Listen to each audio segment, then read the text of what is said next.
Hey guys, it's your boy Thriller here, and we're here for week number three of the PUDL.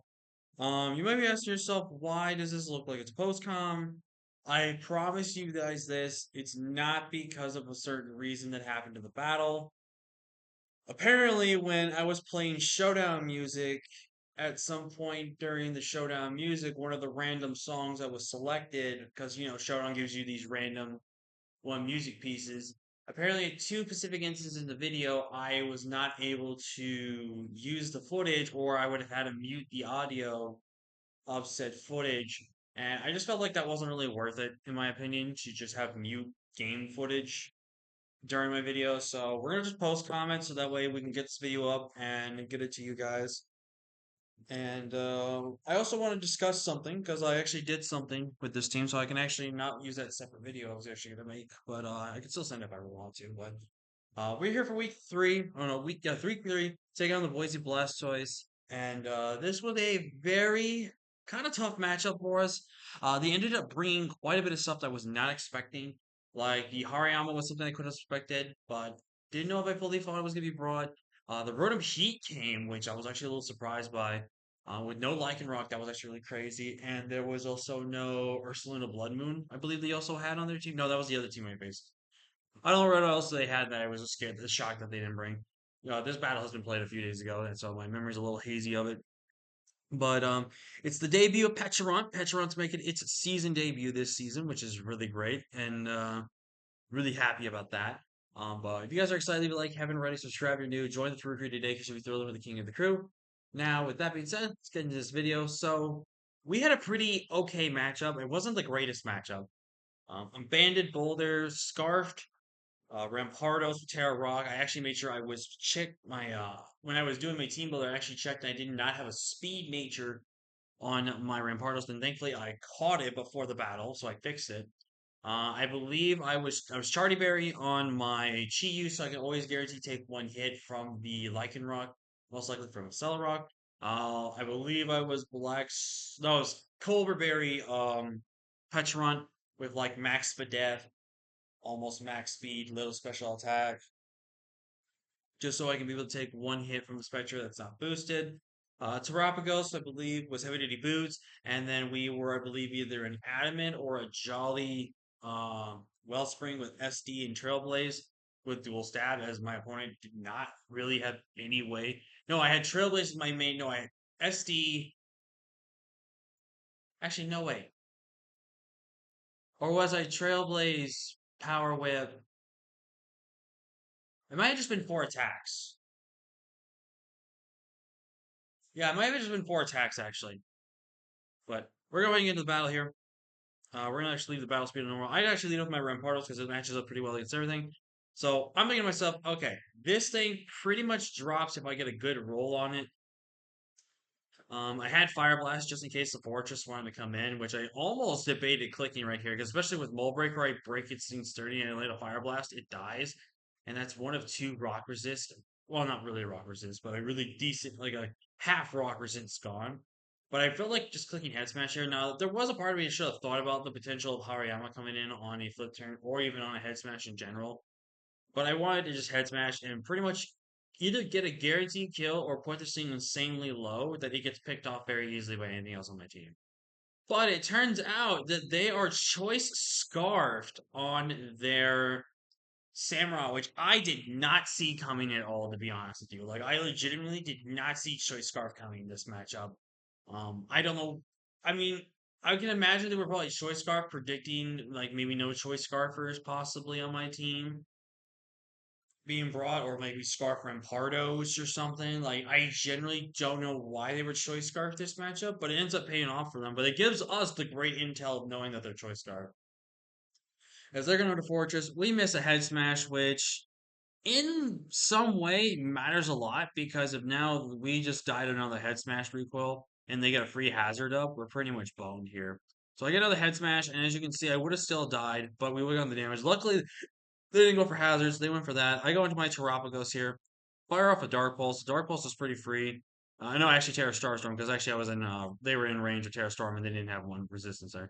So they go into this thing, flip turn. Unfortunately, break my Terra Shell, but I go for a Dark Pulse here, predicting. Oh, I just went for another Terra Storm, which they reveal to be Assault Vest Hariyama, like max Assault Vest. They go for the close combat here.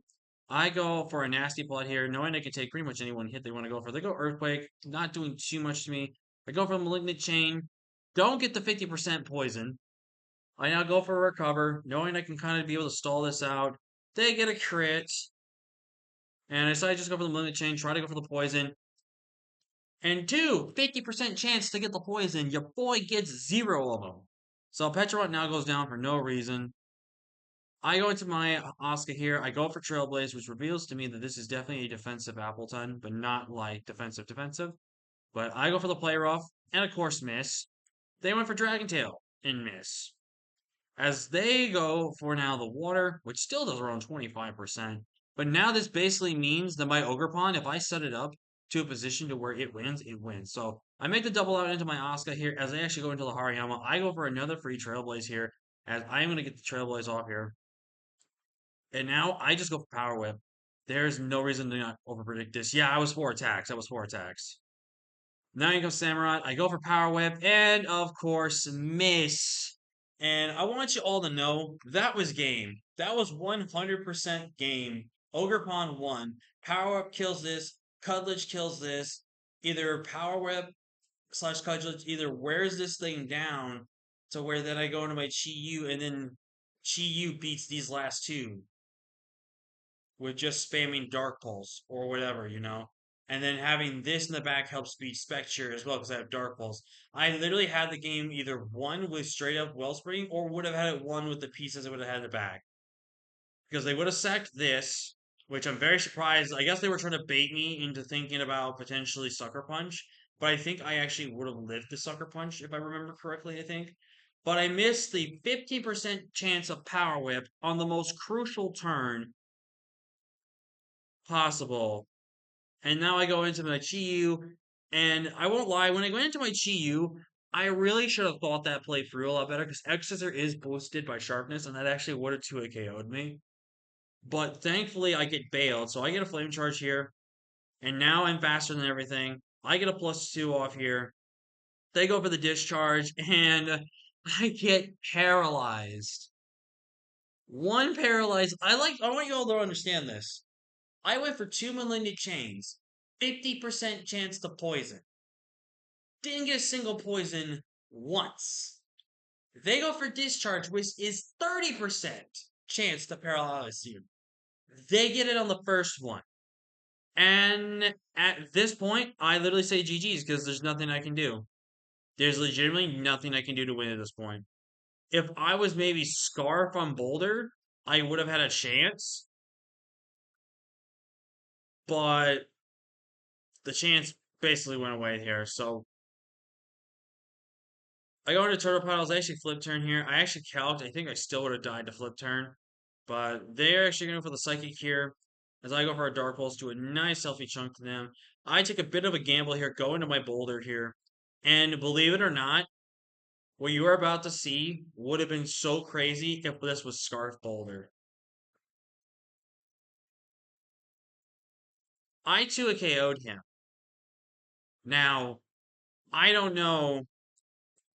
I believe I was Choice Bandit. I want to say I was Bandit. But if we look at Samurai here, we'll just say lead. Without being, if I was like Jolly with speed investment, right?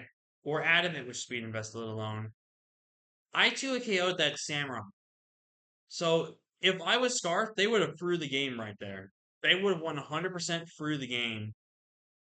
And what sucks here is now I had to basically hope that he didn't do something that would have won him the game. But it's basically over. They go for the Sea Sledge, and that is going to do it for me, and that is going to win them the game. And yeah, we lose 2-0.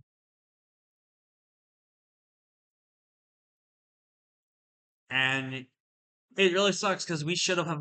I'm not, and no discredit to the Boise Blazingans and Boise Blazingans, Boise Blastoise. I'm actually blanking on your name, and I feel so bad. I'm so sorry. Um, but to them, I think they realized and know, and I think we all can agree that I had the game won. with Ogre Pawn, 100% had the game won. There was no ifs, ands, or buts about it. And if anyone says that I should have just Trailblaze, I know for a fact does not kill. Trailblaze would have done a lot of damage to the point where if he made the play that he did with Spectre, then we would have won with Boulder. 100%. We would have won with Boulder. Because if they had Mudshot and they were Specs, they would have to rely on Mudshot to win the game then, which they don't probably win the game because I would have won with at least 1 out of 9. So we get unfortunately screwed out of the game because of RNG. I gotta give props though to Boise though with the Scarf Samurott. I did not see Scarf Samurott coming at all this game, so that was really good prep.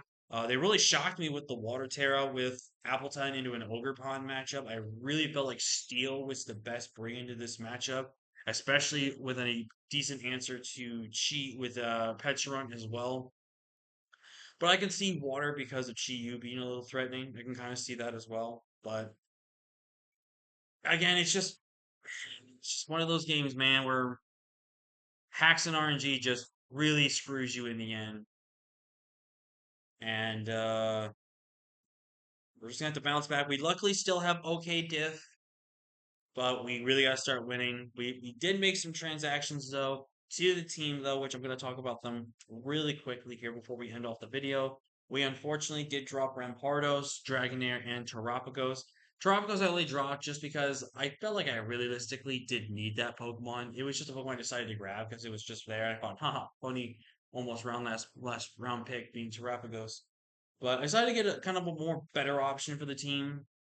Also picked up a mon that I think I really needed, which was a ground type. As you saw, Rotom Heat actually kind of cooked me once Rampardos went down a little bit there. So I decided to pick up a ground type. And Clodsire, which is another poison type. I do take a risk of running that, but I have a okay amount of answers to Psychics. It's a water immunity as well. And then obviously dealing with ground. I think ground I have okay answers at the moment. So I felt really comfortable with that. Then we picked up Hisuian Decidueye, which is our new Terra Captain. We're only going to be running 2 Terra Captains now this season. I almost grabbed Terra Pikachu. I'm not going to lie to you. It was very tempting, and I felt like that could have definitely have been brought. But I decided to went with a better option here with Terra Hisuian Decidueye, which is going to be electric, fighting, and fairy. Fairy, just a really good defensive typing and just really good offensively as well. Electric, just to only have that one resistance and then be able to resist flying type attacks but also lure in those ground types, like those slow ground types that we can be able to beat with having being an electric type with our grass coverage. And then fighting, just because Scrappy with fighting coverage is just so insanely hard to switch into then, which is insanely great. So overall, I felt like that was beneficial for the team, and I felt like it kind of helps the team a little bit more. And lastly, I picked up Lantern, a really good bulky water to pair with our offensive water. It's another electric type, but it doesn't share the same weaknesses as Vikable, and in fact, it works really well together. Gives me an electric immunity and a water immunity at the same time, and another pivoting option with Volt Switch. So I think overall these options are a lot better. I honestly think it makes my team look a lot better, and it might make myself a little more comfortable with this team. So hopefully next week we pick up a W. We are taking on Snivkev. I'm sorry if I'm butchering your name. And actually just finished building for that one, and that is going to be a very tough matchup. Um, and you'll see why next week. But with that being said, thank you also for watching. Like, comment, share, subscribe. And with that being said, I will see you guys next week. And this is just how RNG goes. You just got to take it on the chin, be a man, and just bounce back, baby. Bounce back. And until next time, guys, I'll see you guys later. Peace.